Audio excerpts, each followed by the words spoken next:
Bismillahirrahmanirrahim. Assalamu alaikum children. Welcome back to the school's new session.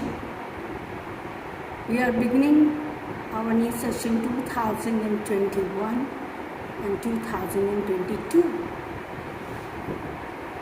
Today I am going to start with your first lesson, birthday presents.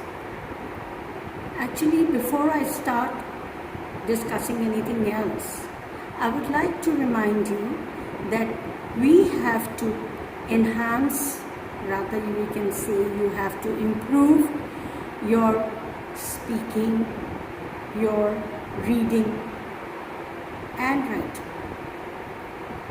Our first lesson, I am going to read out to you the whole lesson, and I want you to listen to the recording again and again so that you can improve your fluency in reading and you can improve your pronunciation.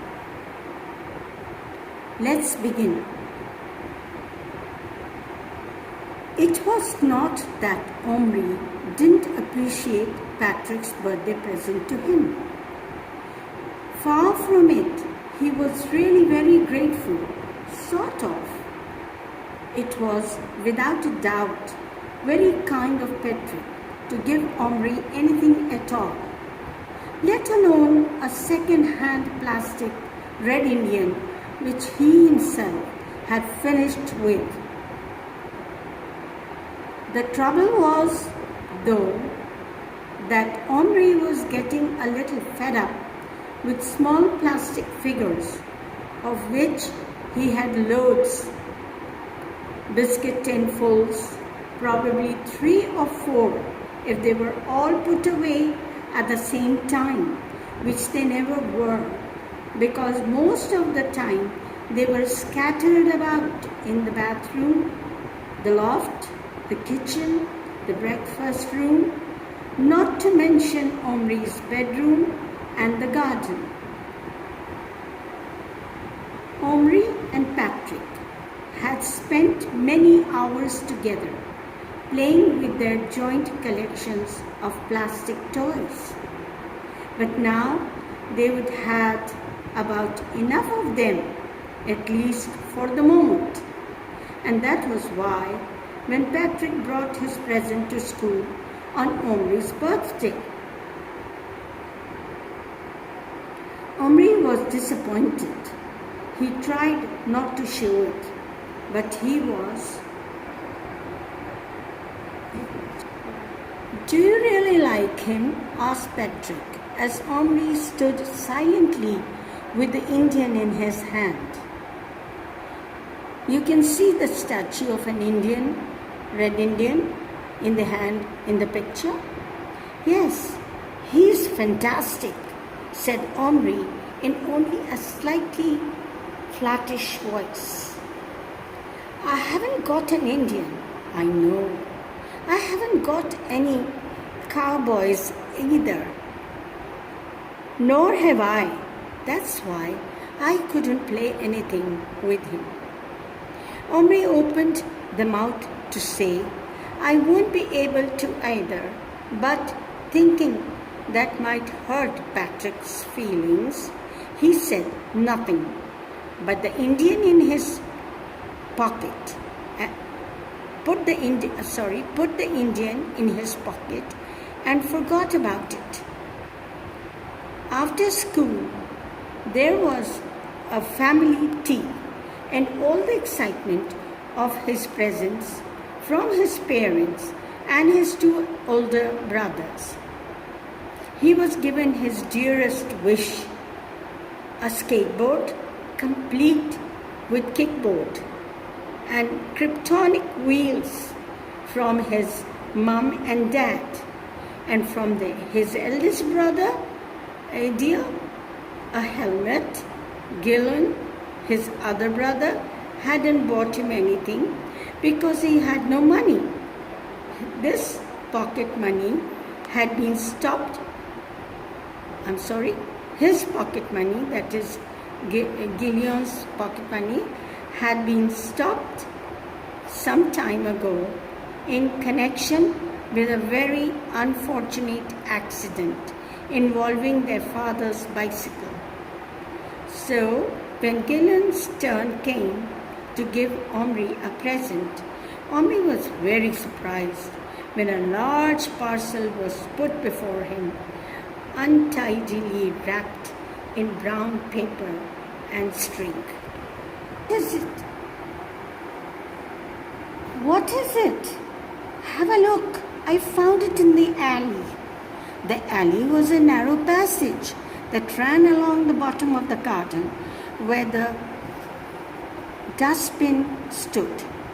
The three boys used to play there sometimes and occasionally found treasures that other, perhaps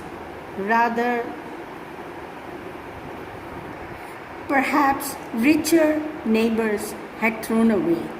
So Omri was quite excited as he tore off the paper.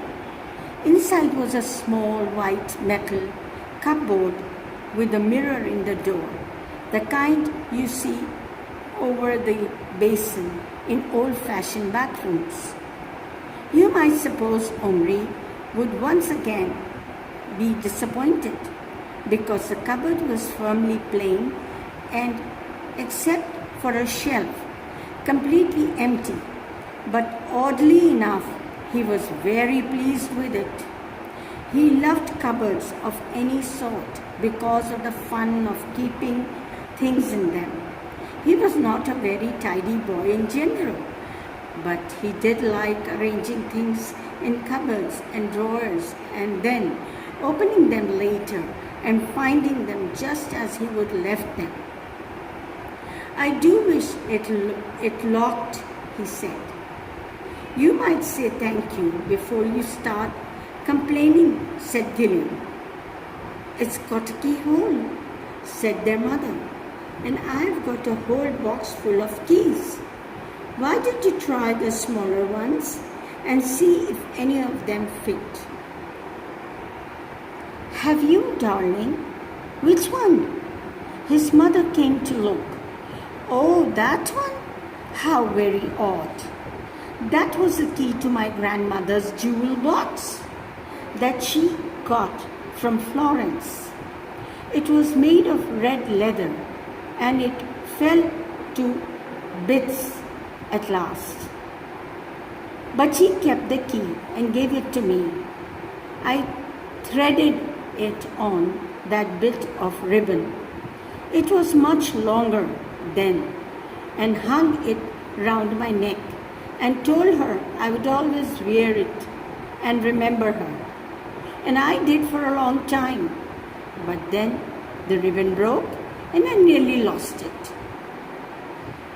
You could have got a chain for it, said Omri. She looked at him. You're right, she said. I should have done just that. But I didn't. And now it's your cupboard key. Please don't lose it. Omri, will you? And now it's your cupboard key. Please don't lose it, Omri, will you? Omri put the cupboard on his bedside table and opening it, looked inside thoughtfully. What would he put in it? It's supposed to be for medicines, said Gillen. You could keep your nose drops in it. No, that's just wasting it. Besides, I haven't any other medicines. Why don't you pop this in? His mother suggested, and opened her hand. In it was Patrick's Red Indian. I found it when I was putting your trousers in the washing machine. Omri carefully stood the Indian on the shelf. Are you going to shut the door? Asked his mother. Yes, and lock it. He did this and then kissed his mother, and she turned the light out and He lay down on his side, looking at the cupboard. He felt very content. Just as he was dropping off to sleep, his eyes snapped open. He had thought he heard a little noise, but no, all was quiet. His eyes closed again. In the morning, there was no doubt about it. The noise actually woke him. He lay perfectly still in the dawn light, staring at the cupboard, from which was now coming a most extraordinary series of sounds. A pattering, a tapping, a scrabbling, and surely a high-pitched noise like, well, almost like a tiny voice. To be truthful, Omri was petrified. Who could not be? Undoubtedly, there was something alive in that cupboard. At last, he put out his hand and touched it. He pulled very carefully. The door was tight shut, but as he pulled, the cupboard moved just slightly. The noise from inside instantly stopped. He lay still for a long time, wondering, had he imagined it? Had he imagined it? The noise did not start again. At last, he cautiously turned the key and opened the cupboard door. The Indian was gone. Omri sat up sharply in bed and peered into the dark. Omri sat up sharply in bed and peered into the dark corners. He saw him. But he wasn't on the shelf anymore. He was in the bottom of the cupboard. And he wasn't standing upright. He was crouching in the darkest corner, half hidden by the front of the cupboard. And he was alive.